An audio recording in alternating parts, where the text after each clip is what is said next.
బుచ్చి ఇది లేదేమా? ఏమిటో ఈ దాగుడు మూతలు?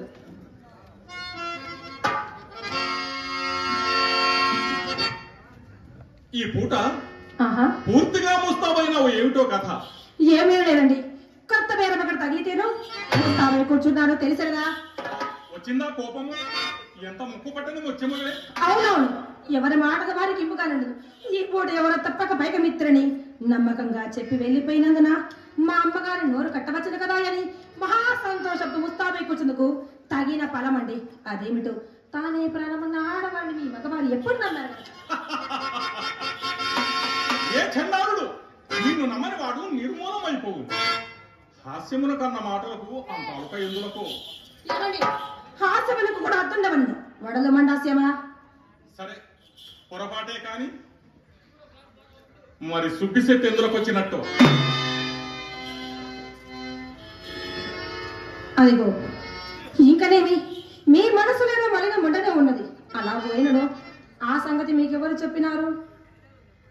నేను చూచిన వీధి గుమ్మమున వచ్చినతో మీ అమ్మ కంట పడవలసి వచ్చునేమో అని పెరటి గుమ్మము గడకు రాగా అతడు తటాలను తలుపు తలుచుకుని బయటకు వచ్చినాడు. ఆ పాటలు నన్ను చూచి అతను చూచి నేను తెల్లబోయినాను. అంతటా అతనికి అనుమానం కలుగుకున్నట్లు కోడగమలాడుచు కొందరు అతనితో వెళ్ళి ఇంటింది. అతని రాక గురించి ఇతడు అడిగి ఉండును. అతడు ఏమి చెప్పి తెలియకున్నా మనము ఏమి చెప్పినా చిక్కే. అయినను ఆ సుబ్బిశెట్టి సాధారణంగా కోసినా కూడా నిజం చెప్పాడు కదూ. అదిగో ఈ త్రోవ తక్కి చూసేదను. ఏమండి, ఎందుకు ఏదిచ్చినారని అతన్ని అడిగి తెలుసుకోలేకపోయారా? అడిగినా. ఏం చెప్పినారు? మేడం కావలసి వచ్చినానని చెప్పినాడు. చెప్పాను కదండి, ఇంకా నేను మీ సందేహం. నా సందేహమా? చెప్పిన కోపగించుకున్నావు కదా. కోపం ఎందులకో, నా ఎందేమన్నా పాపమడిన కదా. అది మాట. మరి మేడము కావలసి వచ్చిన వాడు విచ్చలవిడిగా వీధికి మొన్న పోక బెదరుచు పెరటి గుమ్మమున ఏదో పోవలసి వచ్చనాయని సందేహం. అదిగో అది అప్పుడే ముఖం చిట్టించుతున్నావు. వచ్చుతున్నది కోపం. అలా పోయినడు ఆ సంగతి కూడా అతన్ని అడిగి తెలుసుకోలేకపోయారా? అంతటా ఒక మిత్రుడకు పడి బహుకాల సమావేశం వలన పరమాదరణ చేత కుశల ప్రశ్నలు చేయిచూ పోయింది. అందువలన అడుగుటకు అవకాశము లేకపోయింది. అలా పోయినడు నేనే చెప్పేది ఆలకింపుడు. మేడం గురించి మాట్లాడకై మా అమ్మ అతన్ని మేడమే తీసుకొని వచ్చినది. ఏమండి, మా ఇంటికి వచ్చిన వారిని మర్యాద చేయడం మా ధర్మము కదండి. కూర్చోమని కుర్చీ వేసి తాంబూలం ఇవ్వగా వచ్చిన పని వదిలిపెట్టి అధిక ప్రసంగం మొదలు పెట్టను. ఏమన్నాడు?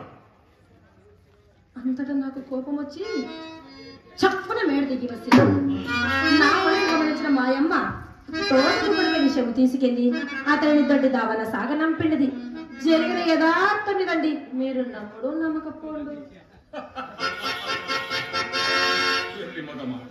నీ మాట వేదముగా నేను ఎప్పుడు నమ్మలేదు. నీవెన్నడైనను నలుసంత బద్ధమనా తోడవడమనే కదా నా నమ్మకము. కాదండి, ఈ చింతామణి ఎవరి తోడను అబద్ధమాడు. అసలు చింతామణి ఈ కులంలో పుట్టాల్సింది కాదని చిన్నలు పెద్దలు శ్లాఘించడానికి కారణం ఇదే కదండి. నేను మాత్రం శ్లాఘించలేదు.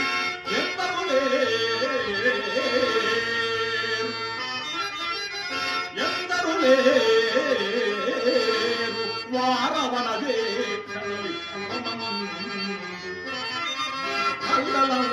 కందువ మాటలు